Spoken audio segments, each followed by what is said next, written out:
Good evening, peeps. It is Tuesday, Tuesday, December 16th, 2014. Welcome to Prepper Chicks After Dark here on UCY.tv. And we are here to play some Conflicted, the survival card game. Looks like we have some static in the background, so if you guys on the show can mute for a second until you talk.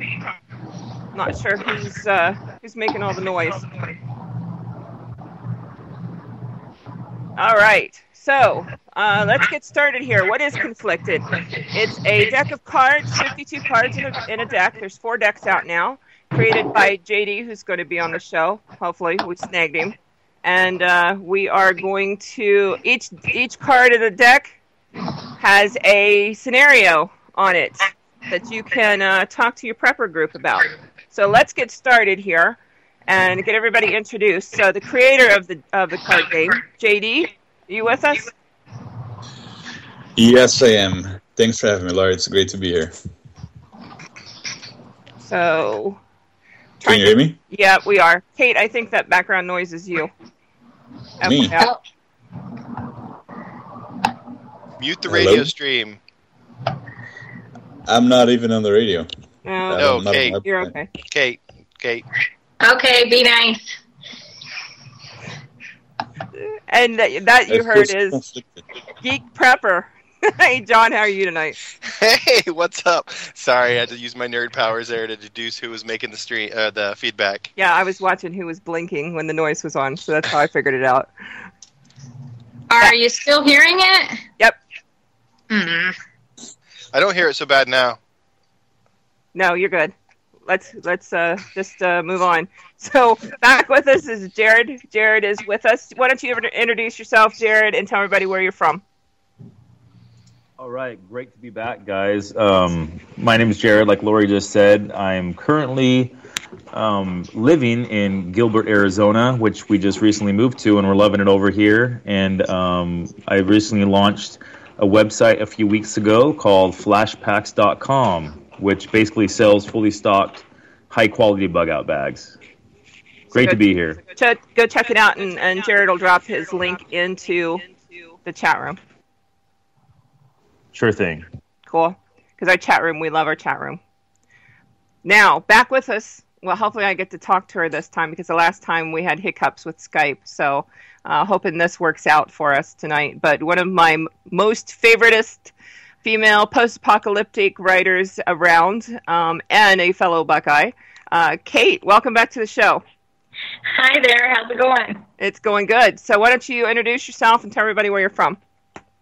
I'm from Ohio, and I'm a writer. I write post-apocalyptic fiction, the McLean Apocalypse trilogy that's out right now.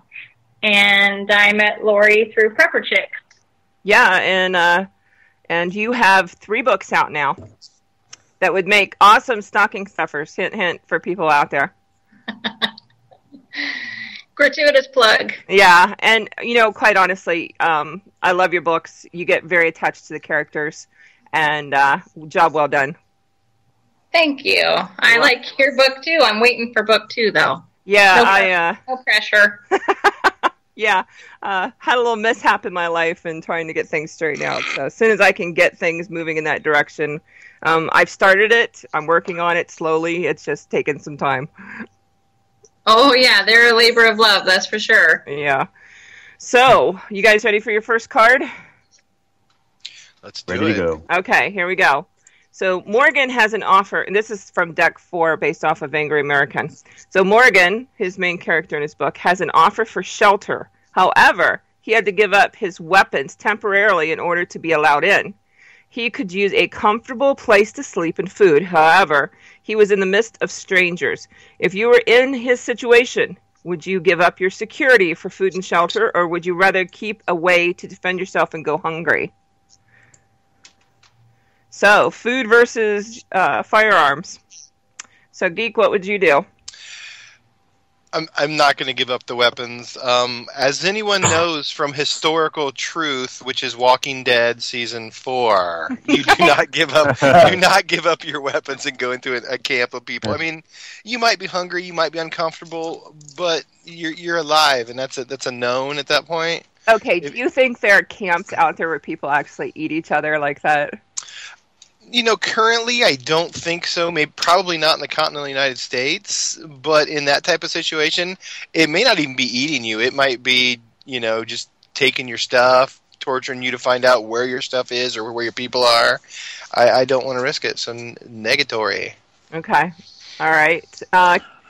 JD, what would you do? Food versus your firearm. Well, I think it depends who you are with. If you are with your kids, that may be so enticing for you to do that. But I would try as much as I could not to be in a situation, not to give up my arms. The only way I maybe see myself doing that is if my kid is on the edge of death, and I'm sure whoever these people are that they can help me. If I have a hint that they may or not help me, no way, I'm out. Okay. But that's probably the only way that I would do it. All right. Jared, what do you think? So far, nobody's giving up their firearms. I would have to agree. I would literally rather eat pine needles and pine nuts and any other plant that I can find than give up my weapons, because you really never know. Going back to what you said a minute ago, I believe it was a few weeks ago, I actually saw a story on the news to where some people actually murdered a woman. They put her body into a freezer. I don't know if you guys heard this story. And then they were slowly eating her. Each month would pass by, they would slowly take out a bag and actually eat her body. So cannibalism is actually a very real thing. Actually, JD, I think I sent you an email on that. I don't know if you remember that, but pretty sick. So yeah, definitely keeping the guns. So anybody you see out walking the streets twitching a little bit, you might be worried about? Because from what I understand, when you eat, a lot of human, it does things to you, and you twitch a lot. Define a lot of human. How much before we start twitching? A buttload. Jared and I know somebody who twitches a lot. I wonder. Might want to check his freezer. Human. Never told us. Okay, well here I'm going to throw you a curveball, Jared. What if you are trained in, say, street fighting, Kempo, Kali, something along that line, and you were quite successful at it, would you at that time consider losing the firearm? If I was solo and children weren't involved in this, can we assume that I'm a solo person at this point? Is that okay? We can assume. I'm solo and I have a knife or, Kali or something like that, and I'm literally starving, but I still have enough strength to defend myself, I'm definitely going to consider it, but I'm still going to err probably on keeping my guns. But it really just depends on my initial impression of the group. So if they were all female? If they're all female, are they twitching? If they're twitching, I probably wouldn't go there. No, but I'm going to date myself here, but you know that the Wonder Woman, the island that she came from, was all females. So Wonder Woman! There you go. Comic book She's awesome, by the way. She's going to be in that movie coming up, the Superman versus Batman. I know, I'm so excited. Linda Carter? No, she's a grandma. Yeah. No, the new Wonder Woman coming out. Yeah, super excited about that. Kate, what would you do? The giving up the guns thing? Yeah. Oh my, do you have to ask? No, would you wear spandex like Linda Carter used to? I have gone as Wonder Woman for Halloween, but I'm not releasing those photos to the public. Definitely would not give up the gun, because if I have a gun, I can make food and shoot deer or rabbits. It helps also to stay on your paleo diet if that's what you're into. Why don't you explain that to everybody? The paleo diet, it's I think you eat meat and berries or something. I don't know. Yeah, it's as raw food as you can get, basically. Yeah. There's no carbs in it. There's no junk food. You don't get a 12-pack of Pepsi or Bud Light or anything like that. It's just straight up food. Yeah, it's like communism. Yeah. Yeah, cannibalism would be paleo, wouldn't it? There you go. Yeah. It is natural. Well, it's Here's a curveball. Here's a curveball for you guys. When would you guys begin to trust other people? never. Because we would never give up our weapons because we don't want to be put in a bad position. But when do you begin to trust other groups and other people after the crap hits the fan? What needs to happen to build trust? Because, of course, you're not going to embrace everybody you meet. But, to create a society again, you're going to have to interact with other people. So what would you do to reach out to other people but not expose yourself? Or would you even do that? Right now, in this stage of my life, I wouldn't. I'm a little jaded right now, so it wouldn't be a fair question for me. I've always preached it takes a community to survive any kind of thing. But I have a lot of stuff that I need to work through, and it's going to take me a while to trust anybody. So it takes a village to raise a village idiot, right? It does. That it does. What would you do, John? Would you trust? How long would it take you? I like to think I like people, but I don't think I really trust people as a rule. I barely trust my wife, who's like in the same house with me. I don't know what traumatic childhood experiences I had, but I just don't find it easy to trust. I guess because I had red hair growing up. Yeah, it could be a ginger. I think that there's good in people, but I'm not willing to gamble on it, right? And you don't know. You don't know somebody. I mean, there's no way to 100% know how someone would react. You add starvation and all of that to it, and traumatic events, and Lord only knows what you're going to end up with. Right. I mean, they'd be looking at you and might be seeing like a pork chop or a corn dog. Yeah. Well, who was the group that they ate each other after the plane crash? Weren't there soccer players? Yeah. Go back in history. I mean, your best friend. Add some barbecue sauce to your preps.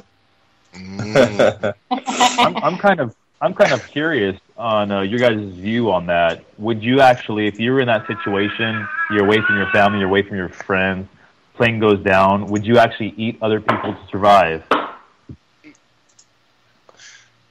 Maybe we should ask, in what situation would we not eat people to survive? Yeah, because ketchup makes everything taste better. I mean, there's a point. If there's nothing else, and if people are dead, freshly dead, and you're like, I'm gonna eat this guy's leg, I'm gonna eat this guy's butt cheek, whatever. I think we could.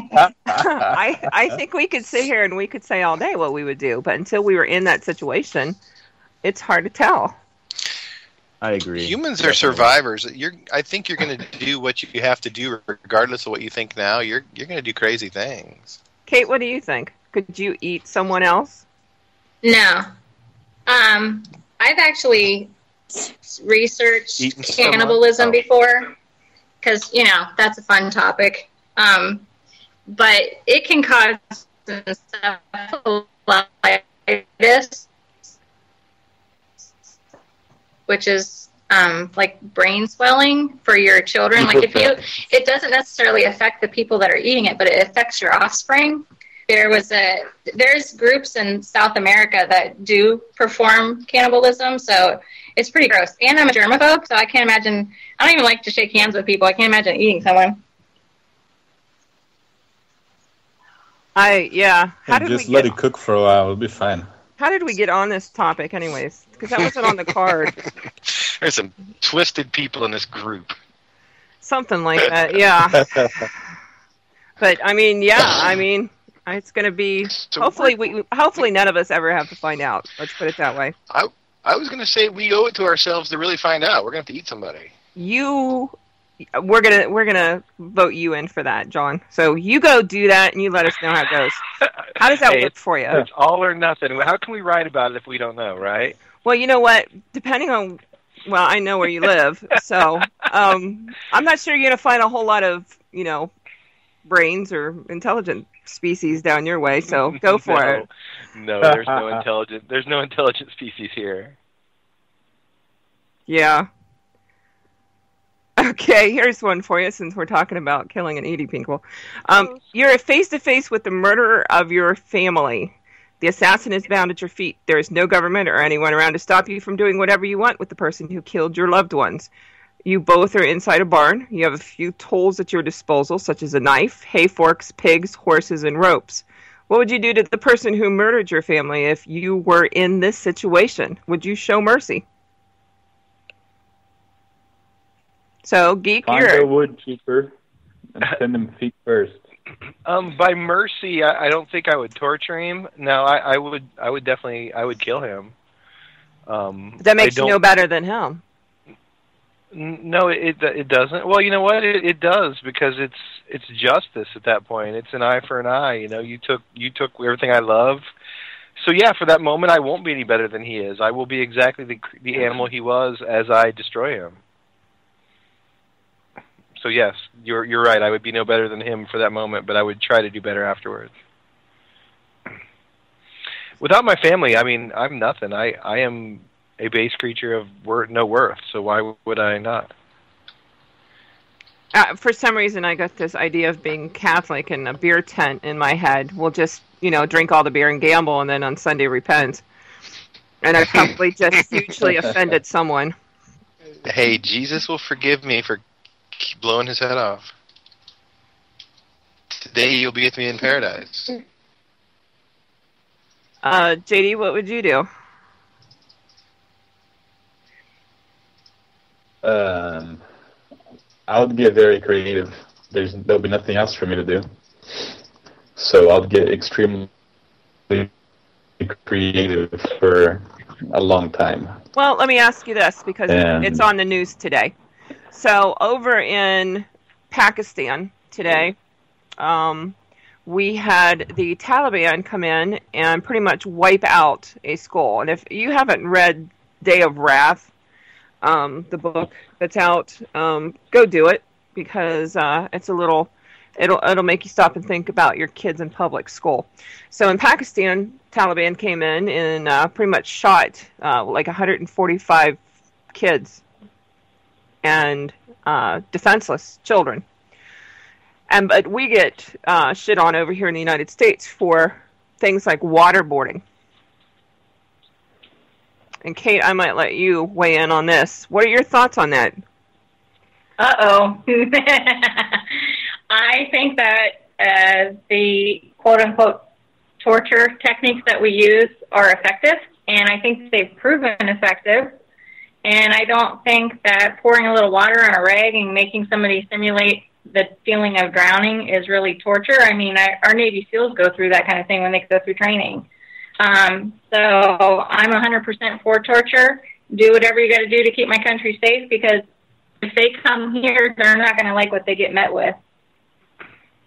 Well, do you think some people will stand up, but a lot of people are just going to roll over and expect the government to take care of us, which concerns me. Well, yeah, those are the sheep. But there's a lot of us gun owners out there, and we're not going to roll over and just let Taliban and ISIS types take over our country. So, for torture techniques, would you have a problem utilizing or killing someone that killed your family?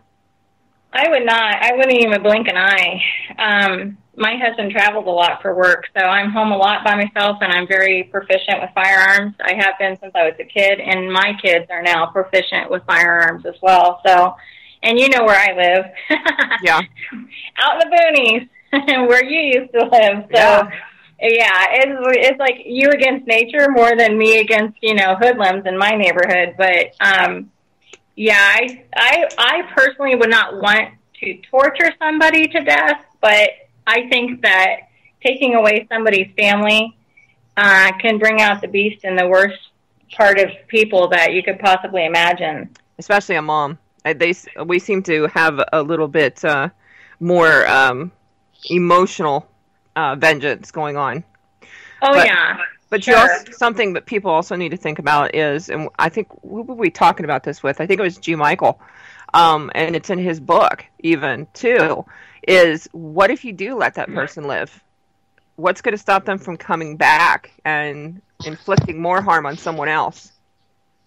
Or coming back and inflicting harm with 20 people. Yeah. So it's something people need to think about, if we get to that point. Well, I think that good people will cleave together, and I think that bad people would cleave together as well. They're going to turn on each other in their own crappy little groups, but I think that you're going to have good groups of people and bad groups of people out there. How many good people do you think are going to flip to the other side if whatever you feel as the apocalypse happens? Do you think there'll be an 80-40 or 80-40, 80-20 split, 60-40 split? What do you think it's gonna be here in the United States? The good versus the bad.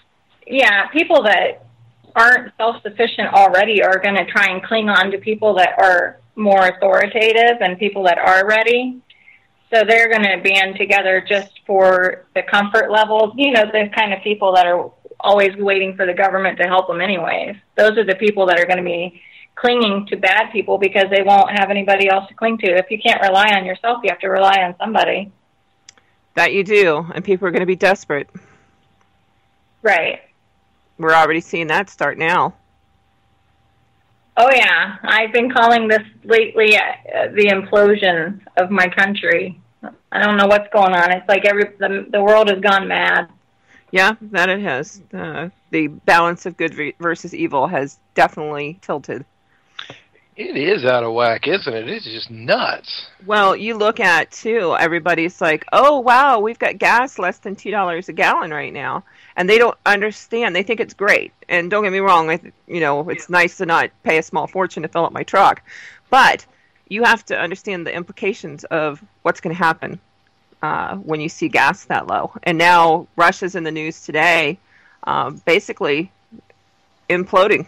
I mean, they're going down. And it's going to take... We're either going to see them completely fall, or we're going to see Putin step in and do something desperate to save his country. Yeah, there was a big bank run on the rubles. People were hitting the banks, waiting in line, trying to get their dough. I mean, it was crazy the last couple of days. Oh, you mean, and go spend it on commodities like we've been preaching for years now that actually don't lose value? Exactly. I mean, after the collapse, you'll be able to, trade a firearm for a lifetime supply of food. I mean, yeah. So it's something people need to watch. Venezuela's already fallen. Greece went down. What was it? 2 weeks ago. Japan's in no good shape. China's not in good shape. We are just a mess over here. So watch what happens in Russia, because it's probably coming here very soon. Well, not to mention, China has been encroaching on other people's ground for quite a long time, and nobody's doing anything about it. And my theory with China and the you can only have one daughter thing is I think they're building an army. There would be no other reason to not let people have more than one kid. And if you've got all these young men that don't have anybody to marry, what are they going to do? They're going to join the army. Very true. Jared, what do you think? You've been quiet. Did we lose him?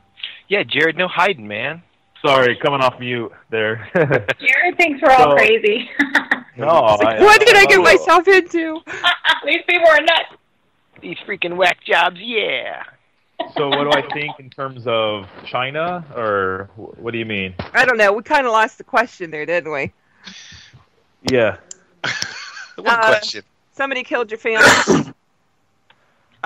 Would you kill them, or what? Or would you show them mercy? You know what? In the context that you put it initially, you're alone in a barn, just one-on-one with knives and some tools and stuff.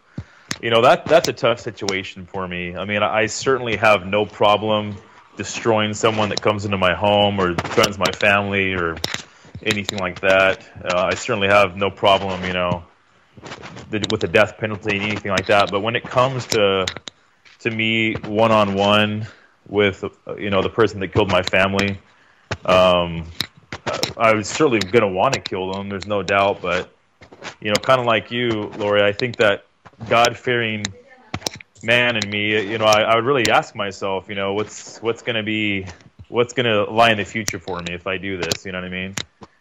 So, if it was the heat of the moment and it literally just happened, that's one thing. But if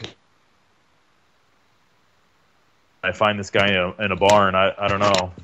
But then again, you brought up a good point. If this guy gets released, what is he going to do? So that's a fantastic question. And if I know he's going to go back out and do it some more, which it sounds like he would, then I probably would end his life, because then I feel like it'd be my duty to stop him from doing it to others.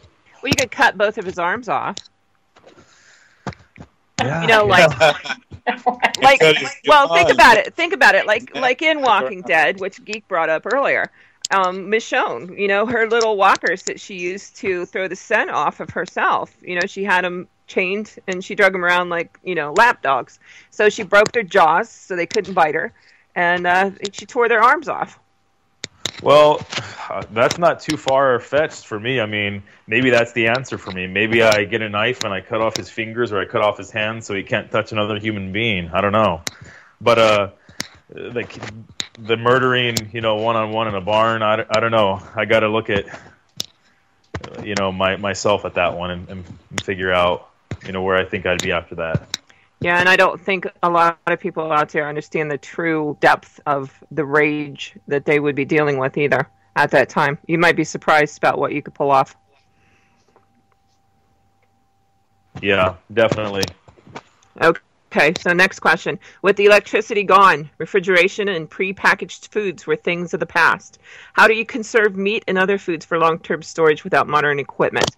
Easy question enough right now because it's like, 30 degrees out here right now? But what happens if you live in the southern part of the United States or in a warm climate or it's summertime? So preserving meat and other foods, what would you do for long-term storage? John? I would do things like drying foods like your jerkies and stuff, or even curing it, so like salt and brine. I mean, I think those are your best bang for your buck, unless you just happen to luck upon something fresh. But how many people out there, as part of their preps, store salt? Not too many. I've got a well, I know someone who has a little stash of salt, so. I know there'll be people bartering. There are salt deposits if you know where to look, but I think it'll be a big commodity that people will really be wanting. Yeah, like toilet paper. What? Toilet paper? What's that? Yeah, exactly. Okay. JD, what do you think? How are you going to keep food long term? I'm with Geek. I think you... We're all going to Geek's house. That's right. We're going to salt it up a notch. Yeah, salt, jerking it, using the other techniques that are out there. Maybe canning it. Can you can meat? I think you can, right? Yeah, you can. And well, here's and Geek, you might be able to help me with this one. How many families out there own a canner that would not know how to use it without electricity? I think it would be a challenge for me, and I know how to use it. I've done it a couple times, but I'm not by no means a pro. But I mean, it's hard enough to regulate the temperature, I think, on a stove. So doing it over a campfire or grill, I think you definitely have a challenge. There'd be some big booms in the night sky. Well, and canners nowadays are built pretty safe. I mean, that was a fear. I know back in my grandparents' age was the canners blowing up and stuff, and they've come a long way since then. But, it can be done to can over an open fire. Misty Prapper, if you don't know who she is, get onto YouTube and check out her videos or her website or on Facebook. She does it all the time. So she has a lot of great tutorial videos out there to show people how to do that. So check her out. And but I was thinking about that the other day. We're so caught up in this century that we forget that people survive. I mean, how long's electricity been around? 100 years? Yep. And how did people survive before the last 100 years? They didn't. No one survived. There's no proof that anyone lived before that. So that's why when we lose electricity, hundreds of millions of people are going to they're going to instantly die, right? They're just going to fall over dead. Well, if you think about it, how few people are there nowadays that know how to live without electricity? I mean, I had grandparents that had outhouses until probably in the last 20 years, 15 years. But majority of the people would freak out. So Kate, what do you think? Well, people in the South have a plethora of fruit that we don't necessarily have up north, and they have different growing seasons for fruits and vegetables, so they could always dehydrate their produce and then salt their meats and can their meat too. You can meat. And then as far as the keeping things like potatoes and stuff, all you would have to do is dig out a cold storage cellar, a dirt floor. If you go down deep enough, the ground's cold. What if you live in Florida and you hit water? Well, then you move north. Yeah, I'm not even feeling sorry for the people in Florida. They've got the beach, okay? Because how much food do you need to eat when you've got the beach? I don't know. That's a good question. I mean, I don't know. I don't care for that part of the United States at all. So, I would never live there myself because there's just I don't know. There's too many people down there and too many. They have a lot of lizards and snakes. Yeah, I mean, I go down every year, but I wouldn't want to live there. I'm forced to go down for work. Let's put it that way. Would never want to live there. But if you could choose any state, Kate, where would you live? In a post-apocalyptic situation? Yeah. Probably about kind of where I live, because we have a pretty good growing season, in Ohio, and nice. We have good soil, and we have a lot of water, and that's something that a lot of the other states don't have, is they don't have water sources. So once you get out west and down south, their water tables are a lot different than ours. I mean, my well at my house is only a couple 100 feet deep. That's not that deep. Are you concerned about population density, where you're at? Not where I am. Somebody else said something, I didn't hear it. Not where I live. I live very remote. My nearest neighbors are all acres and acres away, and I have a pretty good place. I have a good position where I am now. I wouldn't even have to go anywhere because we live really far back from the road, and I would just tear out our culvert because people would have to cross a creek, which gets pretty intense during different seasons. To the point where I can't even get out in my Tahoe. So I wouldn't have to move. I have a really good fighting position because we sit up high and we sit back in the woods. Well, let me ask you this. After a post-apocalyptic event, how far from their own homes do you think people will venture? I think they'd go everywhere eventually. After they figure out that the government can't help them, I think that you would just have a lot of gypsies, basically. You'd have people going place to place trying to seek comfort and aid, and kind of like, I don't know if you've read the book The Road. Yeah. But I think it would be like that. People would be on the road, literally. Do you think that would venture towards one particular area more than another? I think people that live in the city would venture out, hoping to find people that live on farms or find big industrial farms where they could set up camp, and not that, they would know what to do once they got there. But I think that they would be looking for things like livestock. So, well, I don't want to say, because I know where you live, but, okay, let's say, how how far, if somebody was a city dweller, how far out do you think they would venture? Do I think the people from the city where I live would come as far as me? Yes, absolutely. So let's say Cleveland, Pittsburgh, Columbus, do you think they'd end up where you're at eventually? I think they could. I think people would be moving. I think a lot of people would become nomadic. Or do you think they would just head south? Everybody's going to head south where it's warm. Well, they might. The first winter that they hit and they don't have electricity or natural gas pumping into their house or a backup plan of some kind, they might try to head south. I don't know that they'd have a lot of luck. Yeah. Jared, what do you think? I just threw up on the chat room. There's a terrific book called Strategic Relocation. I don't know if you guys have heard of it. Yep, I have. Yeah. Do you own a copy? Somewhere. I've had it for a couple of years. It's really fantastic, and I mean, to be quite frank, that's one of the reasons that I moved my family out of California is because, and I know JD knows what I'm talking about, but he gets into deep detail, and the thing that he says is kind of what you're talking about, Lori, is the biggest threat to your survival isn't necessarily going to be, snow or climate or water or things of that nature. It's really going to be population density, and it's going to be those outflows of people. They're going to be doing whatever it takes to survive and basically going after your family to get what they need.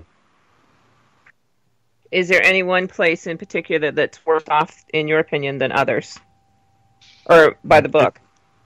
Well, according to the book, the East Coast is essentially some of the worst places to be just because there's such mass populations there. So they'll all small areas. They'll all be cannibals eventually?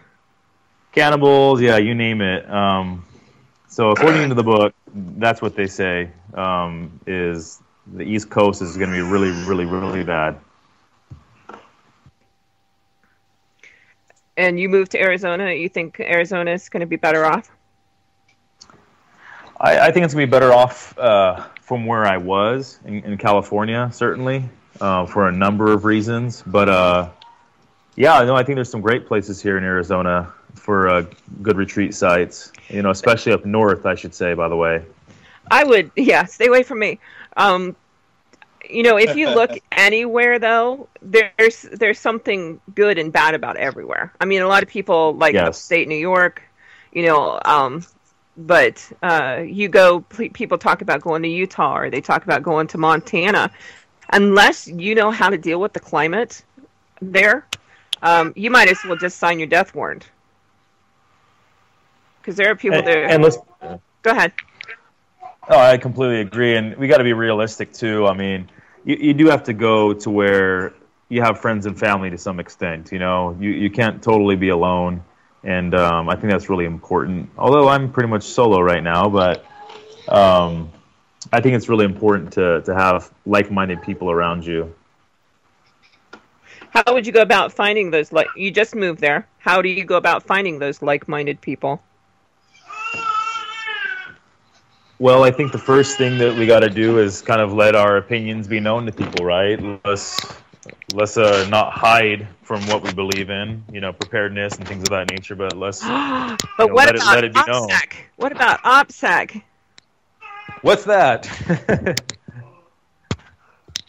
I think your strategy is just to have a cute baby to show around. Is that your child? Oh, you hear my baby in the background? Yeah. I heard a baby too. Yep, she is cute. Yeah, no, she's Prepper baby. Prepper baby. She's ready. Should make a prepper backpack just for parents that have to carry their children. I had one of those ones like you put your baby in like a papoose and you can run through the jungle. Yeah, definitely had that when my babies were little. I don't know who's going to carry him because it sure wasn't going to be my chubby butt, but someone was going to. Whatever. Door. Well, I don't think most people up here would be running through the jungle. Well, Maryland is the jungle. Really. Yeah. So, John, where are you going to move to? I'm going to get across that Mississippi River somehow. If it goes down before that, I'm just going to cut a path north. Oh, you're a fellow Buckeye, too.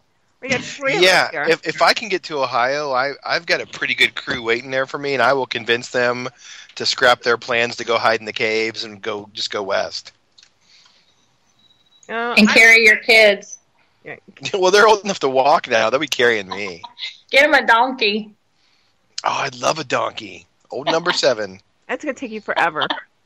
It's going to take months, maybe years to get there because I got the Appalachians, which I'm sure that I will be awesome there because it's very sparse when you get out there. Right and now. I'll just blend in with the hill folk. Well, everybody's going to go to the east, right? They'll be like, hey, I'm going to get food from the ocean. I'm going to fish. Because I don't know. Poconos, because that's where all the hot tubs are at. I don't know if you know the entitlement crew, but that's their plan. If I can't get food, I'll go fishing. I like fishing, so they're all going to. All these people with food stamps are going to head for the. I see them fishing at rivers now. You know you do, right? You see them hanging out the river fishing from their cars or whatever. I see it all the time.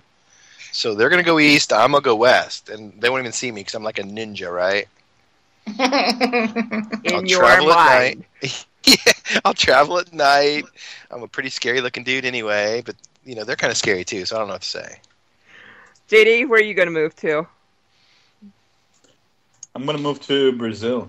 You're going to skip the country altogether. No. Some place that's not going to get nuked. Oh. And shotgun. Well, I was telling my wife that we really should move out of here. I'm in California. Actually, Jared and I used to be almost neighbors here. That's how we know each other. Oh, see, I picked up an accent. I figured he was from your homeland. Yeah, he's Brazilian. He's... Brazil, where the ladies are as pretty as the men. Yeah, so... I don't know. If you see, there will be very few pockets of places that will be safe here in America if a nuclear war were to go down.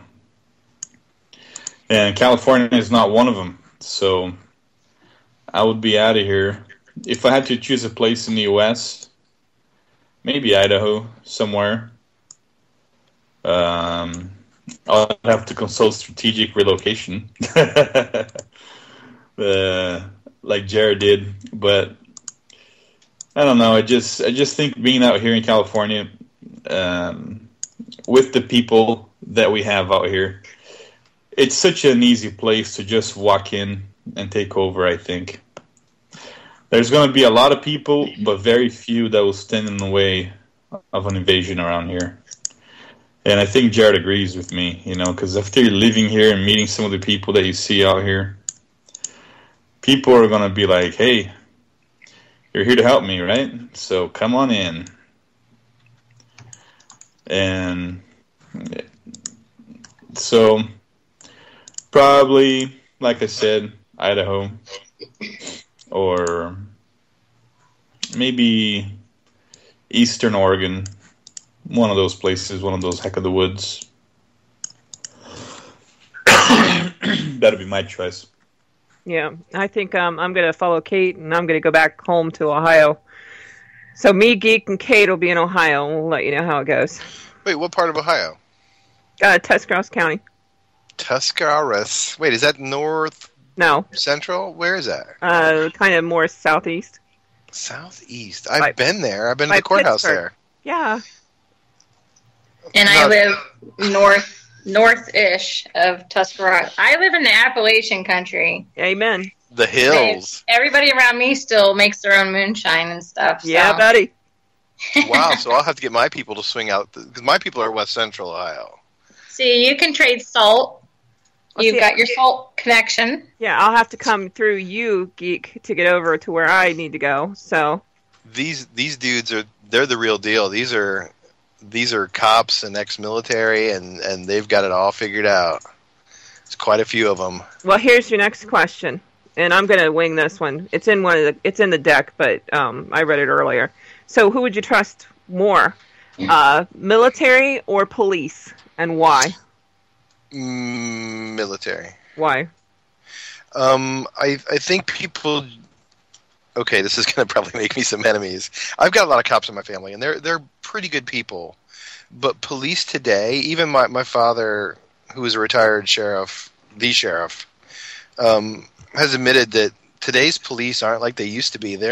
Many of them don't exist to help you. They're there as part of this big money system, and because they have power problems from high school, right? Mm-hmm. So people join the military because they want to get something better or they want to help their country. I think generally they're good people, but I'm not sure that the police today are, and that's not 100%. So I'm not dissing police as a whole, but I've seen enough to make me really sketchy.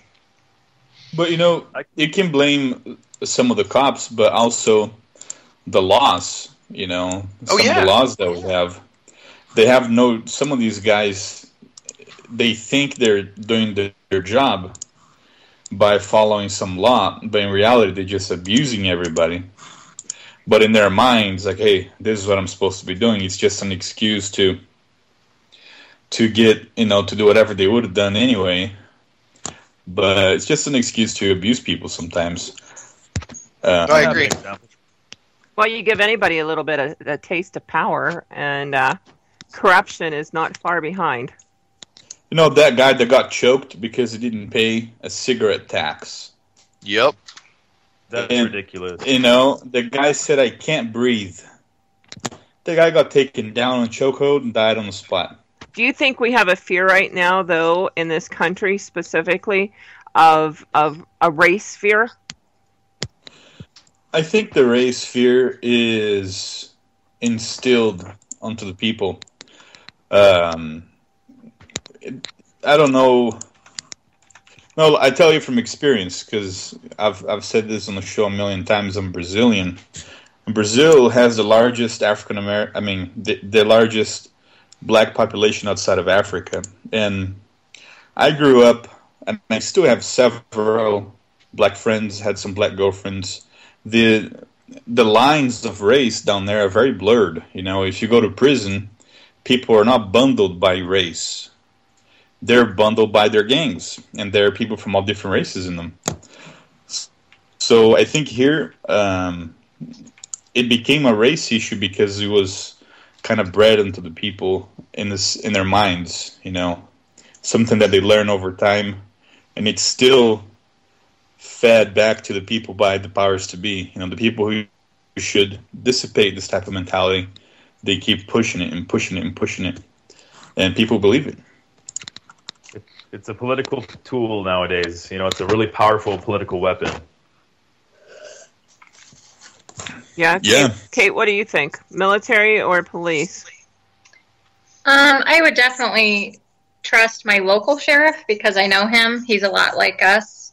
But I would trust the military more than probably anybody else because our United States military has a lot of honor and respect for the country. And there's also laws in place that they cannot turn the military against us under the Posse Comitatus law. Not that they wouldn't try to turn the police force against us, and I really don't like seeing this militarization of our police. So I definitely would trust my military, and my husband's ex-military, so definitely my Army Rangers, who I write about in my books. What do you think? Well, you bring up a point, and I don't remember where I heard this from. The military, who was it? I don't remember how it went exactly. Something about the military are more loyal because the police can just go find another job somewhere and get a paycheck. And the military, those guys do this for free, basically. If you look at the small amount of money they get paid to defend this country. That's true. Right. And I mean, the cops put their lives on the line every night too. And I think that definitely all this coming down on the cops lately is very irritating and frustrating for me too. I have a lot of respect for the police. I wouldn't be a cop in a big city for $1 million a year. I say that all the time and I mean it. I literally would not do it. I do not like dealing with the dredges of society. And they just keep calling the cops, and then they film the cops doing things that they think are bad. And I feel like they're getting set up. If I was a cop, I'd say, don't even call me. I'm not coming. Yeah, they definitely don't have an easy life, you know. But No, they're damned if they do, and they're damned if they don't. And then who are these people calling? It's not like you're going to call your crack dealer to come save you. You're going to call the cops. And then if the cops or people think they're being too rough, then they end up on the nightly news. Yeah, I mean, now it seems to be a fashion to film the police doing all their stuff. So, man, and I know lots in the police department, and like you said, I have respect for them also.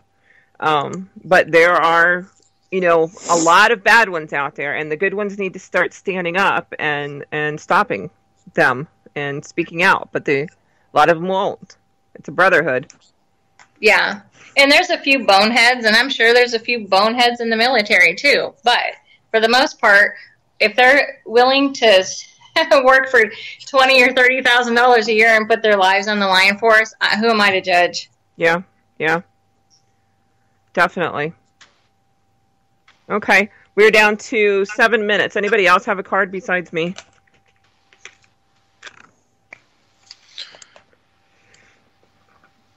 I have one. all right. If you're ready, Morgan and his wife Mel had a plan in place as to what they would do if a major catastrophe happened and they were separated.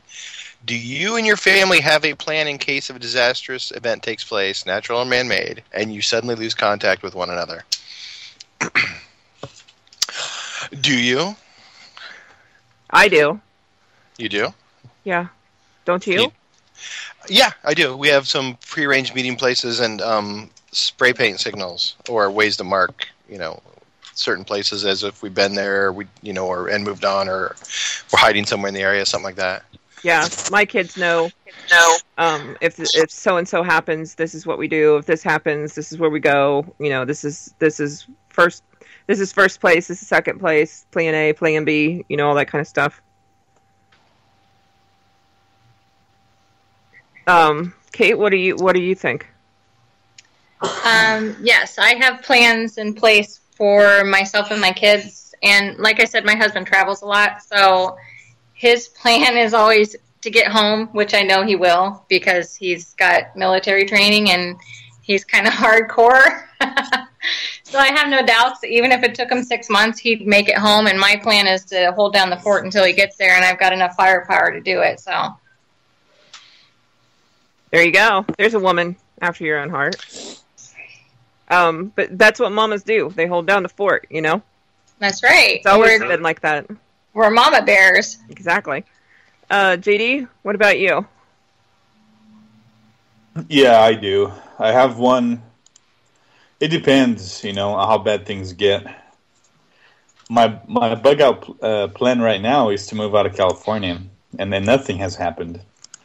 So, but if something serious does happen, depending on how severe it is, it can go anywhere from, you know, going to one of my teammates' places or going to out of state, you know, going to a bigger and more secure place. So it depends on how bad things get, you know. If civil unrest, probably stick around, hold things down. Foreign invasion, goodbye, California. Yeah. You know, it really depends on what I'm dealing with at the time. Very true. Very true. Just pack a bag full of avocados. Mm. Yeah, hey, they inject him with so much stuff. I'm sure I could walk, you know, across the United States and it'll still be good by the time I got there. Oh, that's sad. That's what we're counting on. Yeah, because those of us hold up in Ohio like guacamole when you get here. That's right. We'll provide the salsa. Grab some tortilla chips on your way. I was thinking tequila, but whatever. Or that. That works too. That's a good point. We'll be out of limes by then. We'll use guacamole. Oh, that has got to be gross. There is no way. Give me a shot past the guac slices. Avocado slice. Mm. Oh, that just makes me nauseous thinking about it. We have salt. We'll just stick with the salt. We'll just make margaritas instead. Oh man. And sing parrot songs. So, Kate, what's up in your future? You got a book coming out again soon? Yes, I do. The first quarter of the new year, I'll have the 4th book in the series coming out. It's basically done. I hate to say that, because it's not ready yet. So, in case any of the fans are on and they're wanting an advanced copy, it's not ready yet, but it will be. So, yeah, I have 3 more on the table, and then I have a serial killer thriller that I'm working on too, because that's how I roll. There you go. Now, how You're a serial killer? You never know who we invite on the show. Dang. So how do people find your books, and what's your website and all that? You can go on my website. It's katemorrisauthor.com, and you can click on the links, and that'll take you to Amazon, or you can just click on the links if you want a signed copy. They can get a paperback directly from me that I sign. So any movies in the future over your books? That would be nice. Yeah, that would be nice, wouldn't it? Yeah, because then we can say, we knew you when. Yeah. No, I had a publishing offer, but it just didn't feel like the right one. So I'm kind of holding out there, waiting for something else. Good for you. You're worth it. Yeah. Do it. No. Aw, thanks. Cool. All right, we're down to the last 2 minutes. Anybody else want to talk besides me? Geek, what are you doing? I'm watching TV. No. Well, we're glad that you're really devoted to this. I'm always trying to come up with that next post. You know, I really try to stay away from the real common stuff. So I'm just, trying to get out and make my preps a little bit better, and then spread the wealth and try to make everyone else a little bit better. So how much fear mongering is going on out there right now? There's I think there's a lot of people in our niche that do that. I mean, and it brings them seems in a to box. sell. Yeah, it does. And I promote my posts like anyone else does, and I'll link to Amazon so you can read the reviews and check out the stuff. But I'll be the first to tell you, you don't have to buy stuff, man. Use what you got.